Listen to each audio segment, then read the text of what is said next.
All right, guys, welcome to the Tango One podcast. I'm your host, Tony Smith. I'm going to fly solo today with my guest, Mike Patella. You guys might know Mike because I was on his podcast recently. He's the host of Rebel Radio and the owner of COMMXN, formerly Sweat Fitness, where he owned that for 10 years, which is actually where we met because when Danny and I were first moving out of our garage, I don't know what we were thinking, but we went to look at this little gym in COMMXN.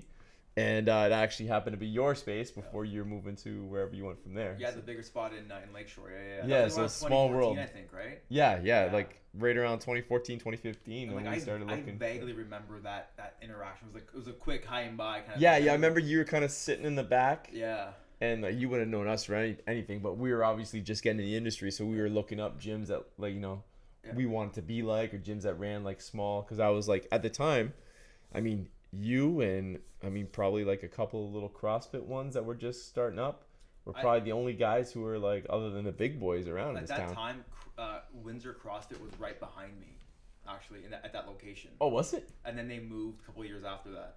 I didn't know that. The Windsor CrossFit, the one that's CrossFit, now the East not, End, not like Bobby's or John's. So Windsor CrossFit was the first CrossFit gym in the city. Oh, I didn't even realize that. And they started right behind me in this warehouse. It was maybe the size of my old shop, maybe.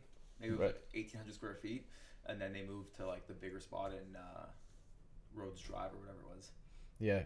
So from basically you do all these things, man, and you've also supported us in our charity events, and I know your mission is to prepare humans for life's most meaningful pursuits. Sorry guys, I'm having trouble talking today. My mouth is frozen. Let's talk about that a little bit. Yeah, I had to have my tooth drilled out today, and it was kind of disgusting, but it feels so much better right now. I'll carry the podcast if you can't speak. Yeah, that's why I wanted to have a fellow podcast host on here in case I can't talk. I'm also can't feel the side of my mouth as I try to drink this coffee that this is Mike's special brew that he orders from Starbucks. What do we got here? That's a Quad Grande Americano. Quad Grande Americano, right up my alley. He introduced this to me. Fuel? Rocket Fuel, baby. Rocket Fuel. Rocket Fuel, and I need it today because I didn't sleep. If anybody here's ever had a tooth thing, it's brutal, man.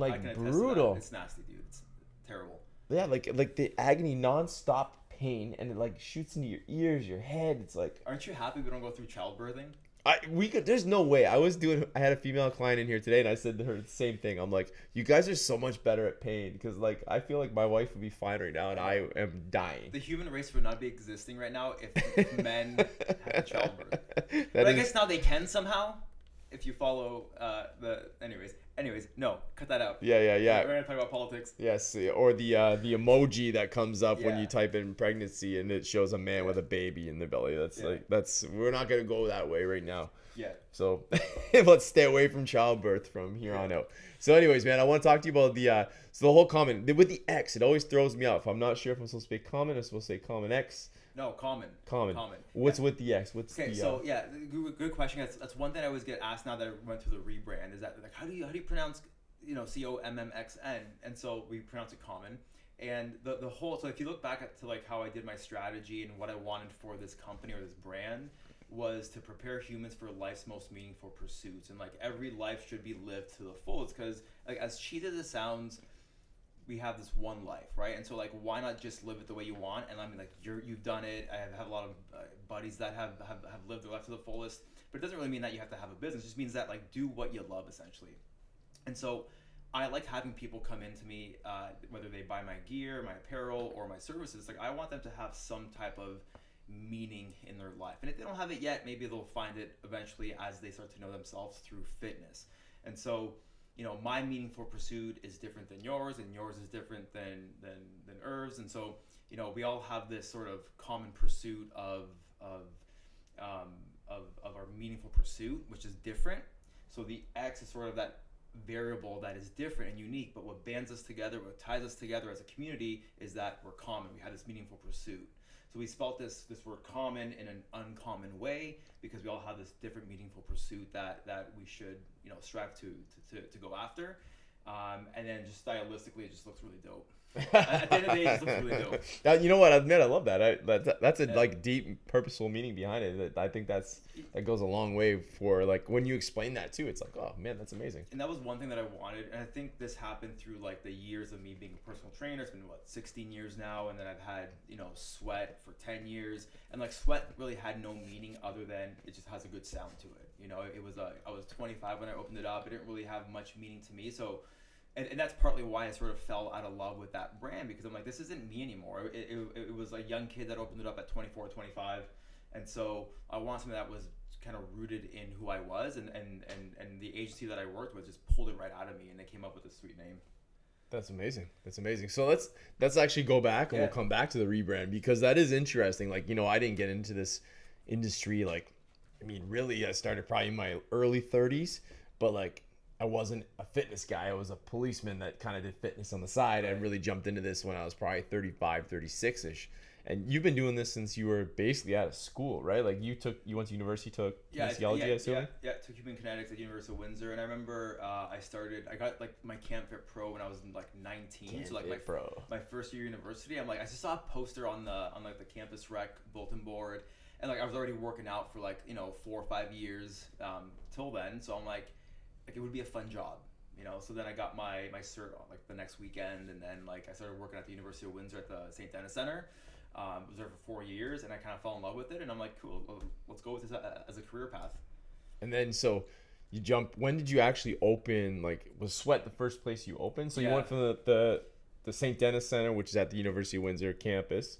Now it looks a lot nicer there. Have you seen it? No, it's fucking unreal. So I just heard they revamped the whole. Yeah, the whole it's St. so Denis. sick in there. But so when I started at the Forge, which was at the St. Denis Center, that was like brand new built. The Forge was like a year old when I went to school, so it was a brand new facility. And then it got to shit real fast within like 4 years. But yeah, so I was there for about 4 years while going through university, and I remember it was my last year there, and it was either like, do I get my master's in exercise phys because I loved exercise phys, or do I continue being a personal trainer? I'm like, I don't like, I'm not a school guy. I want to get out of school. It was just too much. So then I ended up getting a job at Xanadu in 2009, because in 2009 Xanadu had just opened up, and it was supposed to be like the best up and coming facility. So I think it was, right? Like that was definitely what it was labeled as. And it was ahead of its time, and they should have stuck to their guns, because right now they would have been laughing. But they were about maybe like 3-4 years ahead of their time, because people especially in Windsor, they didn't really know. Windsor didn't know back then it was like $67 a month. Right. And back then, dude, $67 a month was expensive. Right. Now it's like laughable. I mean, now even I think Movati here in Amherstburg, I don't want to quote or get people wrong or get anybody pissed off, but I think they're like $70 a month. I just heard the other day, let alone the one in Windsor. They're all in. I think they're all in. It's like $125 a month. So yeah, it's pretty wild. So yeah, I see what you mean. Like they did set that standard, maybe a little bit. I mean, if they would have hung on, like you're right, if they would have hung on, they would have actually been. But you know what? When I opened, we looked around and we were $25 more than anybody, and now we're actually probably the least of all the places that are kind of like us, like the gyms in our little network that we call it. It's pretty crazy how like things can shift and swing, and it's nuts, man. And so I was there for about 3 years, and then I just got fed up, dude. Like I was making no money. I was splitting my commission, which I understand the whole commission thing, because like they're paying the rent and the bills and all that stuff. So I get that part. But I'm like, if I'm gonna make my own schedule, I have to get my own clients. I have to, do my own marketing. Why don't I just do this myself? And I always had the idea in my head back when I was at the university, like I want my own spot. I just had this vision of my own spot. So in 2012, I was like, I got nothing to lose. Let's like, go. I live at home with my parents. They're feeding me good Italian food. I saved up enough money to get like my cheap equipment, and I found that spot on Les Bronson. It was I'm like, let's do it. And the rest is history, as they say. How'd you make the? Did you have to do anything crazy to make your first? Your parents help you out, or did you have to like use up like? The only time I saved money in my life was when I lived at home, doing part-time jobs. So I remember I had saved up. It was like $13,000 I saved up from just like random shit that I was doing, like that year. And I'm like, okay, I'm gonna spend only this amount for like my equipment, my leasehold, to make sure that like I keep it within this like $13,000 range. Ended up being more than that. Yeah. But by the time I'm like, But at the time, I'm like, I'm gonna keep it as cheap as possible, and that was still pretty expensive. But yeah, I mean, like honestly, I got like a little business loan and my savings, and then I kind of went into it. Nice. That's pretty crazy. Did you know anything about the business part of it? No, man. Like nothing? No, That has been my biggest learning curve by far. the one thing that saved me though was like about a year and a half prior to making like the move into my own spot. I spent about, I'd say, a good year and a half doing my business plan with a mentor of mine, and I would go to his office every Friday, and we would spend like an hour on the business plan. We did like our SWOT analysis. We would do like our competition and our sales forecast. That way, if I went to the bank, they could give me a loan or whatever. Right? So I remember going to the bank with my parents because they were co-signing at the time, and I bring this like 60-page document, which is my business plan. And like my mentor is like very big into business. He's a VP at a big company in the city. So like he's like, if we're gonna do this, we're gonna do this big. So I show up to the bank, and the lady that was there, she was like, oh, like her eyes lit up, and she was like, yeah, like you're fine.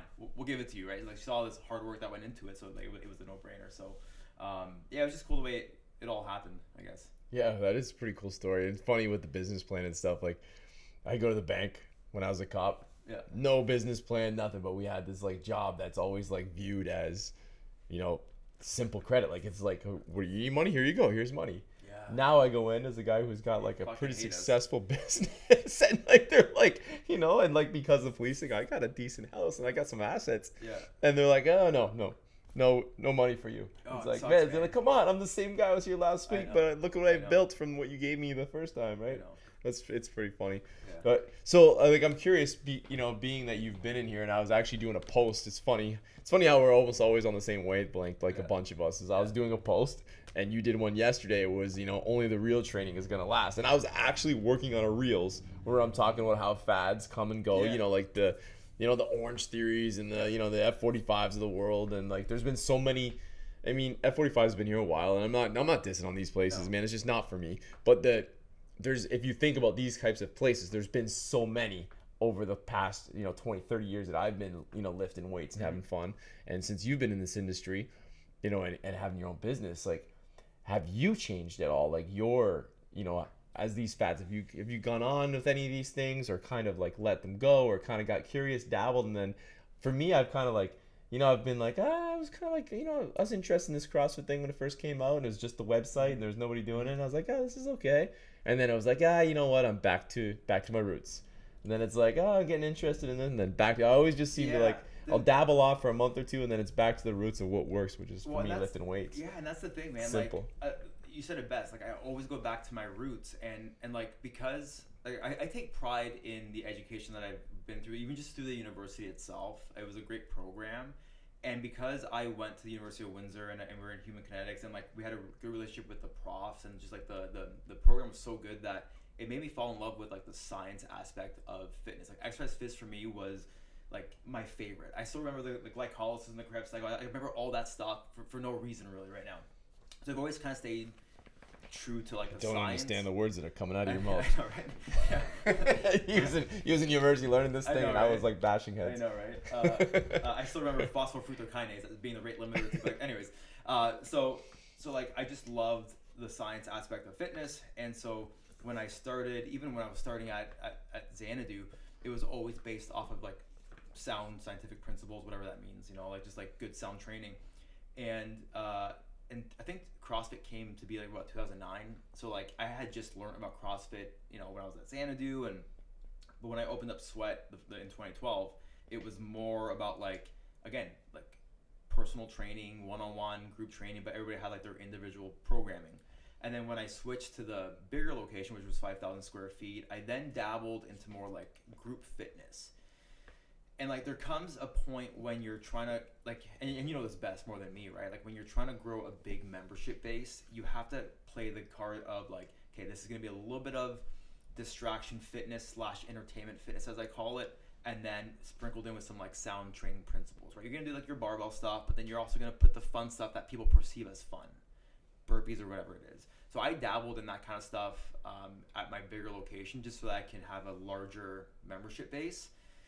But I always, like in the back of my head, I'm like, hey, like this is a successful brand. It's a good business. I had 4 full-time staff working for me, and I'm like, hey, this is cool, but it just wasn't what I envisioned as a brand for fitness. So I always kind of, and that kind of went, so then as I transitioned away from the bigger model and then I moved to like my current location, I kept reducing it down to like the basics.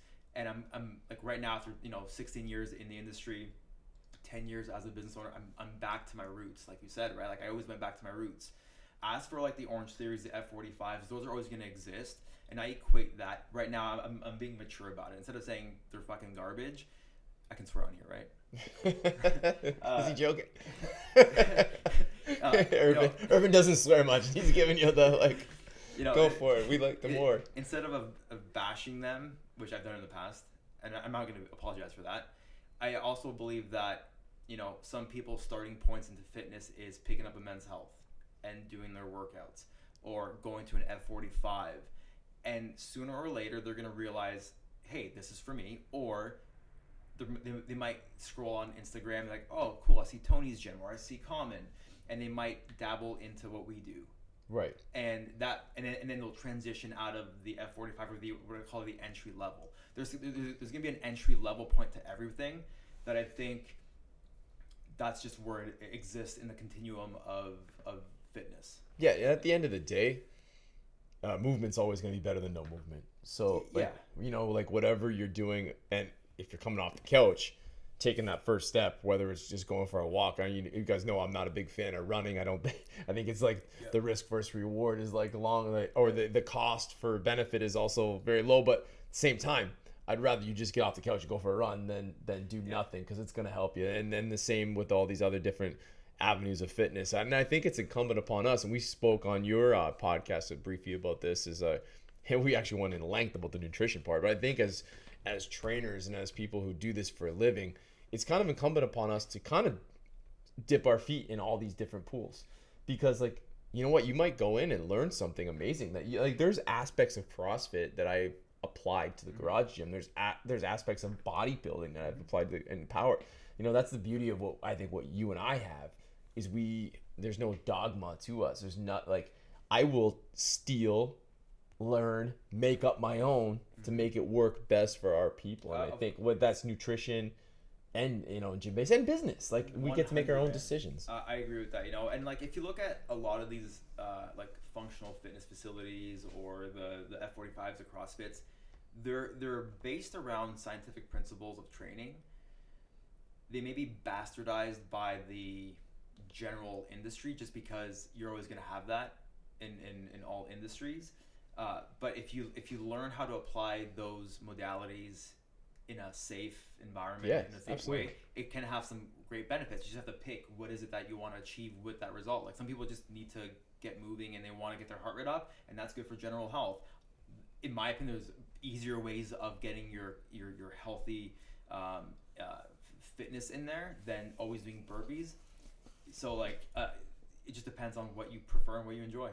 Right. And yeah, we always come back to like positive association with fitness, positive association with anything. If it sucks, if you don't like it, you're not going to come back. So if people are having some fun, and you said easier ways is like, I think what you're meaning by that is like less cost on the body, more efficient ways, right? More efficient ways of getting there. And that's what, like, simple, effective training. It's right on our wall downstairs. And that's truly what I believe in. Like, hit the easy button whenever you can. Hit the easy button. Like, why would you work harder to get the same results? Like, because that work, I always associate everything with a cost, and it's not like money that you're paying me or paying you. It's cost on your body, right? Like, for every bad rep that you do of an overhead snatch or every bad burpee you do, and we do a lot of burpees in here, and there's a lot of bad ones that happen. That's why we try to limit the amounts so that you can hold form, right? But those are going to happen. That's going to take cost on your body. Going for a run is going to take some cost on your knees and your hips. And so is what we do. Of course. Fuck, throwing a barbell with 350 pounds on my spine, it's got a cost to it, right? You know what I'm saying? Like, I have a full ACL reconstruction on my left knee. Really? And my goal, and I'm squatting deeper than deep, and I'm like, one day I'm sure it's going to take a toll on my knee, but right now I feel good, so I'm going to keep doing it. Yeah, and that's true. And then that's for me too. It's like, you know what? Yes, maybe it is time to start, like, no, but then again, no, it's not. I do take into consideration how much I'm putting on my spine these days, like compressing my spine. You know, if I have the ATP downstairs or the belt squat, that's a great way for me. You know, after, say, for example, a long car ride or something, I know my hips have, you know, years in that police car didn't do me any wonders in football and all this training. I'll just jump on the belt squat, and like, you got to be smart enough to sub it out. And that's what a good trainer should do too, is like when your people, and that's what, you know, in the group fitness industry, that's what we're trying to do here, is when people come in, like, we do have conversations with them before it started. What did you do yesterday? How you feeling? And, you know, if somebody said that they did a whole bunch of hill sprints because that's what people like do on the weekends, and it's like, okay, well, maybe your back squat today is going to be a goblet squat. And that's what good trainers, right? Like, I'm sure you go in with a plan. I walk into your gym, you've been training me for 3 months, you've got a plan for today, but I hope you're not locked to it. Yeah, honestly, man, like, I mean, a mutual buddy of ours, Jordan Shallow, always talks about how, like, you program a computer and you coach humans, right? Yeah, so, like, that's a great way to say it. You know, and like, I love that from him, because it's true. It's like, you might have the perfect plan, but somebody walks in and had 3 hours of sleep, didn't hydrate, didn't eat well, their lower back is killing them because they were sitting at their desk all day. You're probably not going to back squat them or heavy deadlift them. Yes. Because they don't have the capacity for that. So you as a trainer should know, okay, let's auto-regulate and let's change it up to something else that they can be successful in that session. Yeah. Without derailing their progress. Right, exactly. Raise, you know, maybe that means deadlifting off blocks. Maybe that means not deadlifting at all. Maybe it means moving to different hinge movement. But yeah, there's lots that can be done. And I think a lot of people and a lot of trainers, you know, you get an injury in this gym. So we actually, like, we analyze every injury in here. We bounce them off of another common friend of ours, Elise. Yep. You know, and everybody that we can, I take it personally, every injury that happens in here, but we also have to realize that, okay, what is this person doing in their life? You know, do they work at Chrysler where they're reaching up overhead and then they came in here and they jumped on a skier and their shoulder hurt? Well, you know, that's stuff that maybe we should be addressing too, because it's, you know, maybe that's just the last layer of the onion that peeled, is when they come in the gym. People always think that they get hurt in the gym, but I would beg to differ that you're probably, for most people, getting hurt the other 23 hours of your day.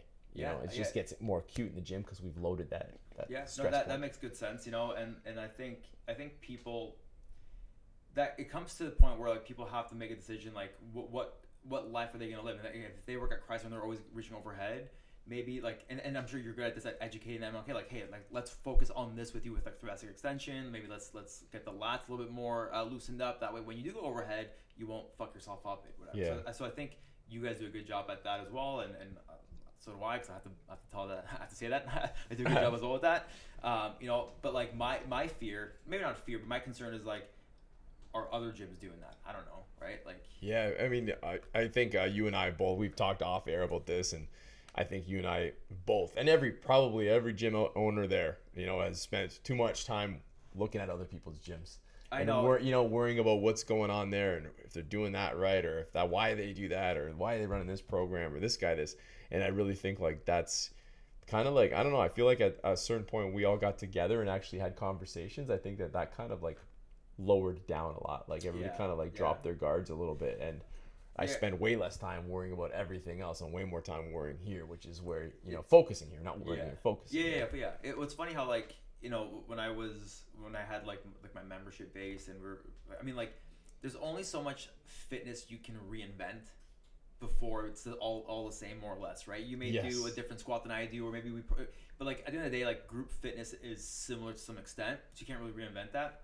And I found myself really, like, not comparing, but just sort of, like, keeping an eye on everybody else's program. I'm like, and then since I rebrand, I'm like, you know what, like, I'm going back to my roots. I'm sticking to what I know best, get my blinders on, and then put my head down and go to work. And this is probably a maturity thing. I'm sure you've also experienced this too, is that, like, dude, I'm 36. Like, I don't have time to bicker and worry about, I'm too fucking busy to worry about man, someone else's like program. you just said, like, you're a one-man show. You're doing your your online stuff, you're doing your Instagram, you're doing your like what Irv does for me for your podcast, which is in itself, like, I know it takes Irv you know, a few hours at least to do that, you know, and then you've got your books and you've got your other stuff, like equipment maintenance, gym cleaning. Like, if you're going to waste time, like 15 minutes even, if I'm looking at my Instagram, worrying about what the hell I'm programming in here, then you're like, you're wasting some time, right? Like, some serious bandwidth and, like, energy, because it's negative energy. All that's going to come out of here, unless you're, like, going there with a true, and I hope that's where we're coming to in this, at least our local fitness industry, is like, oh, good for him, Good for Mike. Yeah. Good for John. Good for Bobby. Good for whoever, right? Like, instead of the like, what the fuck? What? Like, you know, Dude, like, I still have haters and I love it. yeah. I secretly love the haters. I mean, yeah. Because I know that something's going right. Yeah. You know, and again, like I'll always extend an olive branch or whatever the thing is, and I'll always be civil and happy with them because it's like at the end of the day, like we're doing the same shit. Yeah. Same shit, different people. Yeah. But at the same place, at the same time, it's, you know. Yeah. A lot of the same people, right? Yeah. They move around and stuff like that. So let's take a second there. I just want to give big thanks and shout out to my our sponsors of this show, Murray Insurance. If you're talking about perfect plans, they've got it for you. Murray Insurance is a financial services in Kingsville, Ontario, and they are Southwestern Ontario's #1 ranked Desjardins Insurance agency by their clients. They are owned by Garage Gym Kingsville OGs, Ian and Kara Murray, who are also our neighbors out there in Kingsville. With their location right next to ours. They're experts in their industry with over a combined 100 years of experience in the office, and they focus on community employing and supporting, giving back to the Essex County. They're a one-stop shop for everything you want for your family. As far as insurance, you can combine your home, your auto, and other insurance policies together. Give them a call today at 519-733-2331 and let them know that Tango One sent you. So, man, interesting. So over COVID, and maybe you started before COVID, but the rebrand from Sweat into Common. So, you know, what motivated that, and kind of like, I know you already gave the beautiful like, description of Common, but what motivated this? So like I remember when we first shut that. So when I moved from Lakeshore to Howard. To the Fitness Alley too. Who knew Howard is Fitness Alley? There's like the Fitness Alley. There's got to be like 12 gyms in that little like. Yeah, I don't even know anymore. I got right? lost count. I mean, just even like when I first opened up Sweat in 2012, it was just me and Body X back, and he's now in Tilbury, but like there was no other micro gyms, and then they just started popping up. Micro gyms, way better than a boutique. Like, why do they call us fucking boutique gyms? There's nothing boutique. Look where I'm sitting right now, and I'm fucking tired. Anyways, I have no air conditioning in my gym, so like yeah, there's nothing boutique about my gym other than and there's graffiti. If you see my gym, there's a bunch of graffiti in there. Oh yeah, so I broke your train of thought. Yeah, I'm ADD a little bit, a lot of it. So the rebrand. So I remember when we moved from Lakeshore to Howard, it was like 8 months or almost 10 months before the pandemic, and so like we had pissed off so many members from Lakeshore, and like you know how Windsor people are, right? It's like if you have to drive an extra 5 minutes, it's like it's a done deal. Yes. So we pissed off a lot of members, and so we had a lot of members that didn't come with us, which is fine, right? I had no hard feelings towards that. So we had to make up a lot of memberships that we had lost in the transition. And so I remember in March of 2020, we were just about to hit our target that I had set for the new location. I was like, finally, like we're back to making money. And then we had to close down on the 14th. I was like, motherfucker. So we didn't hit our target because we had either members put their, actually that first lockdown, members were pretty cool because they didn't know what was happening. So like they all you know stayed, but like any new members that were coming in couldn't come in because we had to shut down. So like we didn't hit our targets that way. And I tried doing the whole and I went through a breakup with my ex like around that time. So my gym shut down. I went through a pretty big breakup with my ex that I thought I was gonna marry. Dodged the bullet there. So like it was everything. I hope you're listening. It doesn't matter. I wish you well. I'm way better. Anyways, we're politics and exes. Don't talk about that, right? Right. So it wasn't on your form. So yeah. So like I was in a pretty low state. I was like, fuck. Like everything that I imagined my life to be, I was like, maybe like there's something better for me out there. And I went through some hardship during that time. And I tried doing the Zoom shit, and Zoom is fucking garbage. Anybody that still do Zoom classes, like, stop. It's annoying because you're not seeing anybody. Like, you can't see no one squat. Like, yeah, okay, guys, 10 squats. Everybody else is fucking, their dogs running around, their kids are there. It's like it's not the same. So it's like, you're just babysitting. So I tried doing that. Oh, this blows, but I did it anyways. We got to open up, I think that summer for outdoor classes or whatever it was. Yeah. And then so we gained some members, but then like every shutdown, every lockdown, we started losing more and more members, and it was like members put their shit on hold, and maybe this was partly me not like truly understanding that, like, hey, like I let it dwindle on purpose because I knew that my heart wasn't in it. So it was a good time for me to say, okay, like what is it that I want out of my next chapter of my life? Do I want to be the business owner that employs trainers and staff and create this like group fitness that I'm not really passionate about? or do I go into the vision that I've always had since like day one, since I was at the university training? And I remember I had this dream right before I opened up my first location, and I can still vividly remember this gym, and it was like this warehouse facility, and it had like a good vibe in there, and I can't describe it, but it's in here. And so when I decided to sort of let my community dwindle through sweat, when I was working with the agency, they pulled out that vision from me through like their questionnaires, our meetings. We spent like a good 6 months just trying to figure out what I'm about, because in fitness at least, or if it's going to be my company or my brand, it's got to be an extension of who I am, because I want to help those that are like me or that have some similar vibes to me. I can't help someone who isn't kind of like, I can't. So like we spent a lot of our time focusing on like fat loss, because that's what people want in this industry. It's a lot of fat loss, a lot of like women training over 50, and like I never resonated with that. Even in university, I was never a fat loss transformation coach. Right. I was more about, hey, let's get you strong and jacked, and maybe if you eat well, you'll get skinny, right? And I'm not classically trained in nutrition, so I didn't really like care to do like the whole meal plan thing. So I'm like, if I'm gonna do this, if I'm gonna give this one another go, because I'm like, what else am I gonna do with my life? I want to do it on my terms, my watch, my everything. So I'm like, now's the time. Because if I had, at the time, we were nearing upwards of 100 members, and if I would have done the rebrand and shifted my whole services with 100 members, like it would have been very awkward and very very difficult, I think, and challenging to get people on board with what I was doing. So I kind of let it dwindle. I told everybody, hey, like no more classes. I think we were supposed to open up December of 2020. I don't know. Yeah, whatever. They all blended. We were supposed to have like that December or whatever it was. And I'm like, hey, like I'm no longer holding classes. This is what's happening. If you want to train me, it's either private or semi-private or online, I said. And then I went through the rebrand just so that I can get the message and the visuals and the message just that much stronger. And I think like my guys hit it out of the park with the whole messaging. But I think your rebrand's been amazing. I think it looks sharp in the videos you're putting out. Like, no, it just looks sharp, which is like important to get people's attraction. But there's like there's quality information being dispensed, which is really what it's about, right? Like, I know, and that's the thing, man. Like staying true to your core values and your mission is important, especially and dude, it's so easy. I'm sure you're the same way. Like it's so easy to play the game of let me just make it flashy and trendy to get views and to get follows, and it's like that can be a difficult trap to get into, because then you sort of veer off where you started from. And that's what happened with sweat. It's like I started with good intentions, and then it's almost like what's that thing where it's like if you measure a degree off, maybe in the short distance it's not that big of a difference, but if it's like a mile, then it goes off really fast, right? So that's what happened. If you're following a compass and you're only going off by a degree, no big deal over 10 feet, but when you go 10 kilometers, you're gonna really miss your which vibe. I'm sure you learned that at Blast Camp. Yeah. How's that for a plug? I teach that at Blast Camp. Yeah, you teach that. Learn that the hard way. Still learn it in business all the time. Yeah. So that's what happened, and then like I had to take a good hard look at myself, right? Like my leadership skills weren't like, where were you fucking 5 years ago, dude? I could have used your leadership skills. Like 5 years when I had my full-time staff, like because I didn't know much about business, I was doing business like staff meetings with what I knew best, and how to lead them to the best of my abilities back when I was 30 at the time.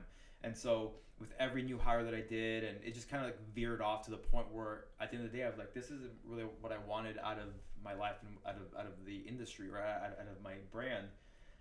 So doing it now, it's like I stay true to the guidelines of my message. It's like I'm not going to veer off anymore, because once I veer off, then it becomes this whole different shit that isn't me, if that makes sense. No, 100% it makes sense, and I think you've done a good job of it. And you are, what did you call me, the freshest old guy? Yeah. I mean, you're known for the hair. It's always fucking perfect, and you like your clothes, so I think it's a natural fit. Like, the clothes, like I do see some people pushing the clothing, and it's like, oh, come on, you're just trying to make another couple bucks, but you, like, it's something you truly love. Like, you love fashion, right? Like, that's part of like what you do. So, and this must be like as we get older, and I'm sure you know this too. It's not like in your 20s you don't know who the fuck you are, or right. you may know who you are, but you try to fit in with the crowd.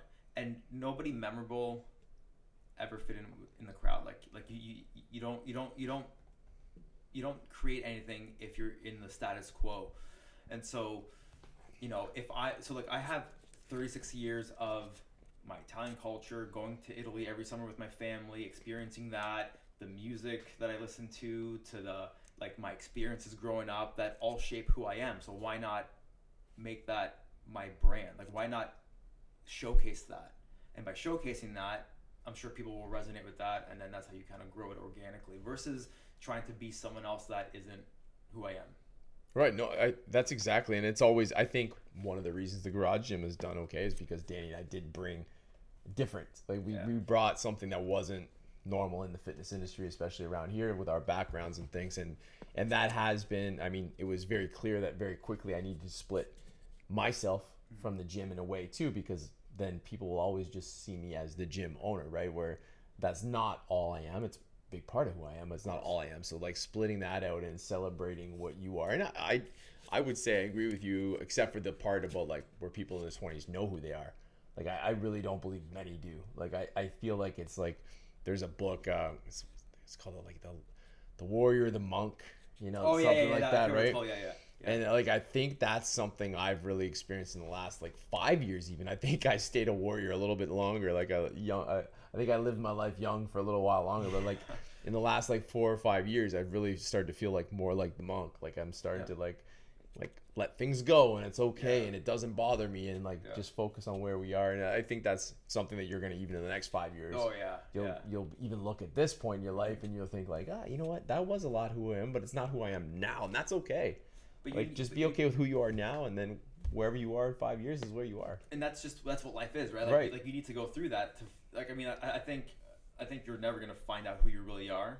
Right. Or at least you should always be striving to. I mean, I don't know. Like I guess now it's trendy to say find who you are, but like there comes a point where like you should know who you are and like double down on the things that you love and that you do best, and let the rest kind of work itself out. Well, I think any young person listening here, it's not even that you don't know who you are, it's just that you're too worried about what you're gonna be or who you're gonna be, that you don't really get to enjoy who you are. There's so much pressure on young people leaving school right now, like with the student loans. Like thank God I didn't have any of those, but like the student loans, and then coming in and like, what do you want to be for a living? And then you realize like, oh, I just got this degree, but they're paying $23 an hour, or $22 an hour in my field. Like that's, and houses cost $800,000. Like there's a lot of pressure on who you're gonna be.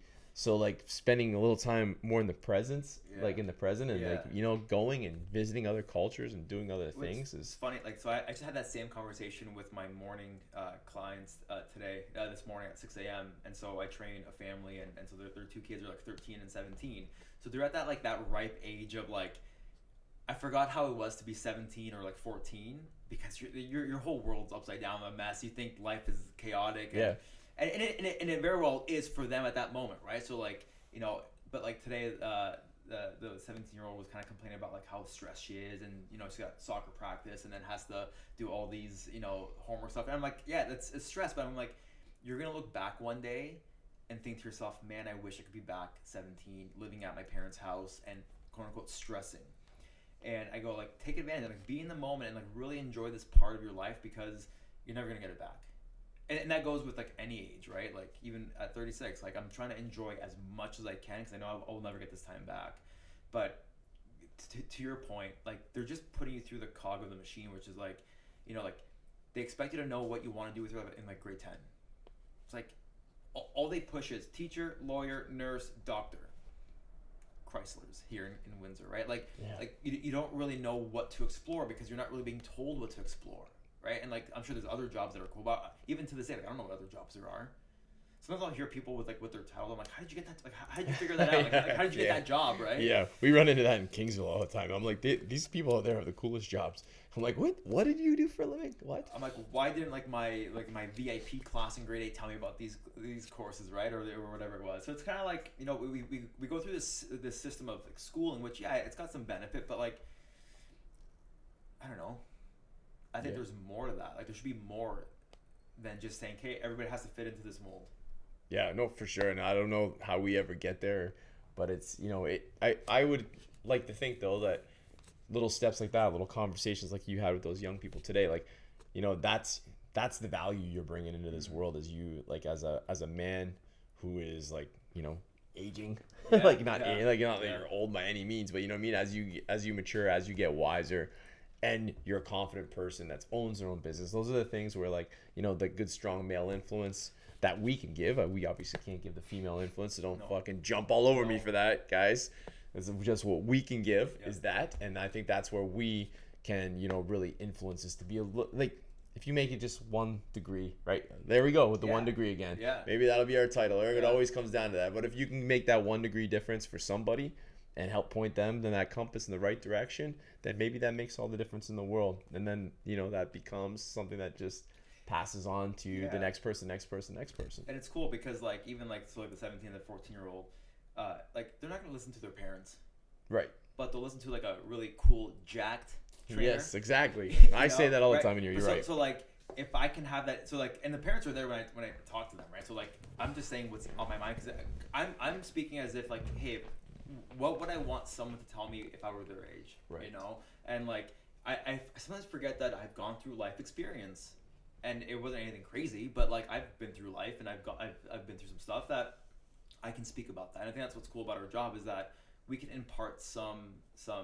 sort of wisdom, I guess we want to call it that, and they can take it or leave it. Yeah, I mean, But- if you want to get in the fitness industry, take social science because you will use it. You'll use it. Yeah. Or like, I mean, people, it's just, I think what comes with like in the gym, you will fail, right? And that brings vulnerability and failing together and, succeeding together is just like knocking down doors in SWAT. That bond that you build makes it easier to talk to those people. And I think that's what happens here in the gym is like, people have failed, they've succeeded, they've and I've been right there next to them, and now they see me as somebody that they can easily open up to. And at first it was like you're like, whoa, the first time I mean I've been the first time like somebody was crying in my garage here in Amherstburg to confiding in me in something. You're like, I remember going inside and telling Danny like, you got to get outside and talk to this girl. I don't know what to do, right? But now it's like, it's cool. It's like, yeah, I'm actually proud and honored that I get some of that burden placed on me and I can maybe help a little bit. Or sometimes I think a lot of us, we're too busy trying to help when all you just need to do is listen. You just shut the fuck up and listen, and I think what's special about this industry, especially if you're passionate and you really put a lot of effort into getting your craft perfect or near perfect, is that people use fitness as like their identity, right? People feel this need to latch on to something that makes them feel part of something, and maybe you're the same way as me, and I think you are. Correct me if I'm wrong, but like I don't hold an identity in fitness, right? Like I don't care how much I squat or deadlift. That doesn't matter. I've gone through so many failures as a business that like nobody even knows about. That like it humbled me. I have zero identity in anything, or I try not to. And then all I leave out is just like my wisdom and my experience that I can kind of share with. But like I try not to really attach myself to anything, even common, right? Like it's an extension of me. But like on Sundays, I'm not. Or when I go home, like when I shut her down, like I'm just Michael Patella, a human who likes to just chill out and do nothing. You know what I mean? Like I'm not like, I don't introduce myself as, hi, I'm Mike, the owner of Common. Like I don't give a shit about that, right? I kind of just try to like just be a human. Yeah. No, I agree on a lot of terms. There is like what you aren't your back squat. The only thing I really hang my hat on is I want to be the best human. Like, I really don't want anybody to be a better human than me. And if that's a good, that's a good thing, because if I'm like, if I look at somebody like, man, that guy's doing some really amazing things for people, that just makes me want to do more things for people, right? Which is going to make you as an individual a little bit better. So I think that's it. That's where the whole do more, be more comes, is do more for others, which will lend you to be more for yourself. And lots with that. So man, like, tell me what you got. Your Summer Strong going on. I don't know if this will be out before that's open, but you also got your NFTs, like, which is like cool, man. Fucking So man, we have state of the art motherfucker over here. Eh? So we have our we had to Google it, Irv. Irv and I are like, what are those things called? So the first point, we have our free 30-day Summer Strong challenge. So I'm trying to grow my online training subscription app, which is called the Rebel Series. So I've created this 30-day free. I called it a challenge because people like the word challenge, but you're not going to win anything other than your health. in your fitness. But yeah, so it's 30 days free. You get access to 30 days of my training app, Rebel Series, where we do all the programming from A to Z. It's more of like a hybrid between powerlifting, bodybuilding, and performance training. You also get access to Rebel Nutrition, which is our nutrition program that teaches you how to kind of like track macros and calories that are specific to your goal. So like not just diet culture, but hey, if you want to like change your body composition, there's got to be a certain way that you partition your year and how you eat for those goals. You can't just do weight loss all the time. You have to build some muscles. You might be in a surplus. So we kind of go through that.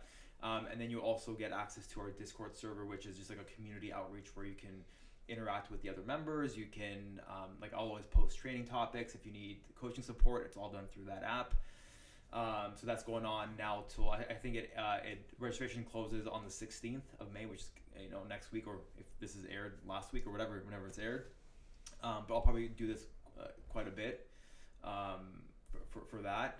And then our NFT project is super dope. Like I'm excited, stressed, nervous, everything on that, because there's just so much that has to go behind the scenes for that. And like I kind of this fell on my lap. I have a client who's big into NFTs and crypto, and then I also have a buddy who's an IT wizard who knows how to code and program computers more than I can even learn in my lifetime. So so we're creating an NFT collection that has a utility. I'm not sure if you know much about NFTs or not. I know the basics about it. So like there's different levels of NFTs. There's like the collectible. So think of like your Ninja Turtles. Those are like collectible items. There's the investment NFTs where you can make a ton of cash with.